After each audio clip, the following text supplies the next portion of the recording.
Hey, amazing people! Each time I host this talk session, I feel it's so important that I start off by saying thank you to you guys for following my page. Thank you so much. So let's get right into it. We will be talking on building the right mindset towards the launch of your Christian book, which I've also themed the mindset and the pen. And you know what? I think this is going to be more of a serial session than a one-off session. So I want to kindly beg you to be on the lookout for the next episode of the mindset and the pen, because I believe that if you will be looking at launching that book, the Lord asked you or the Lord led you to write, then you need to develop a kind of mindset that takes you through the end, especially if you are writing your first Christian book or literature, whether fiction or non-fiction. And the interesting part is that this mindset you want to develop does not have to be cryptic or difficult. It just has to be something that works for you, something that takes you through from start to finish. And the number one mindset that I think will help you start writing your book and end your book and even launch your book is writing your Christian book as a project. My tongue is the pen of a ready writer. He was not, you need to know that his tongue then is not different from ours. His tongue was not gold plated, right? It's not. And his pen too was not made from heaven or did not come down from heaven, especially for the psalmist. No. The funny point here in that Psalm 45 where he says my tongue is like a pen of a ready writer, the turning point here should be that he put his mind, or he subjected his mind in an atmosphere where he's consistently able to trap that inspiration of God. So he could boldly say, my tongue is as the pen of a ready writer. So getting your mind to be in that state of consistently trapping in inspiration from God is what makes your tongue the pen of a ready writer. So if you go back to the first verse of that Psalm 45, you'll notice the writer talked about his heart first. My heart is in writing book. He talked about his heart first before he talks about his pen. So you need to put your heart in order for your pen to begin to write like a ready writer, which is very important. So I said in our previous video, one of my previous video I made, I said that book that God has asked you to write, you need to know that book is first of all in your mind. So all you just need to do is put your mind in an atmosphere mindful enough to pull it out. So you want to pull out that book that is in your heart.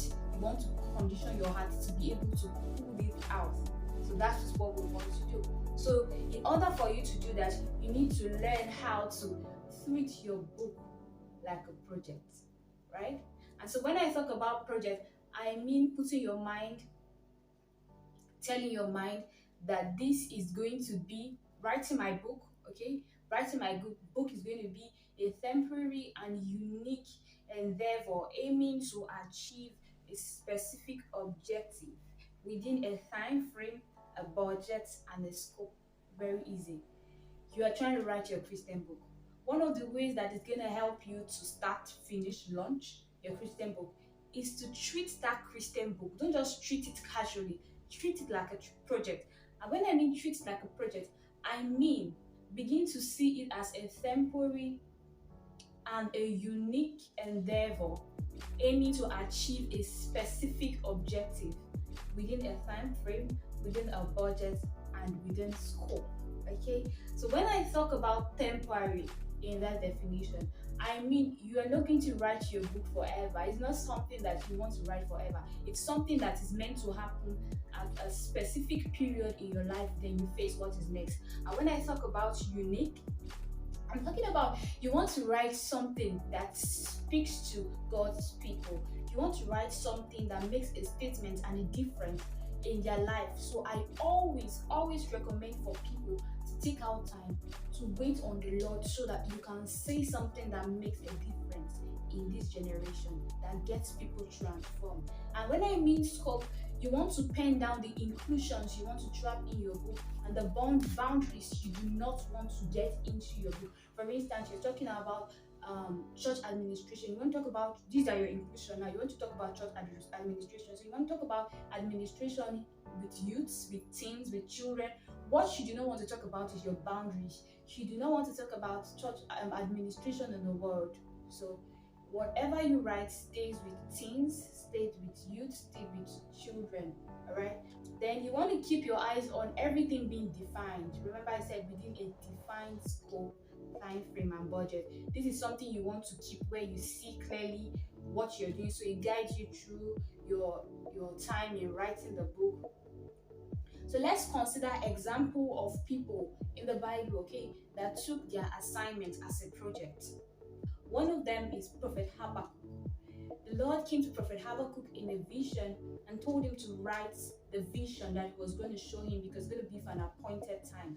It was not for the now, but we see that Prophet Habakkuk paid heed or gave attention to that instruction of writing the vision. That is why we can read the 3 chapters of Prophet Habakkuk, right? Another person that took the assignment as a project is Queen Esther. She was on the mission to overthrow a decree of the king to annihilate all the Jewish rage in that kingdom. And Queen Esther would not walk up to the king just like that. Yeah, she had her strategies laid out.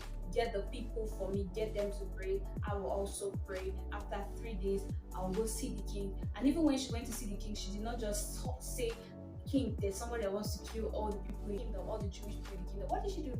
She requested for a royal banquet for the king and Haman, and she was at that point she made her request known.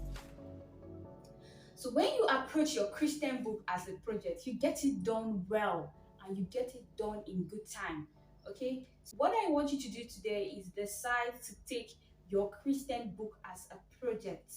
Decide to take it as a project today, and I will be waiting to hear your progress. Thank you for staying with me on today's talk session. See you in the next.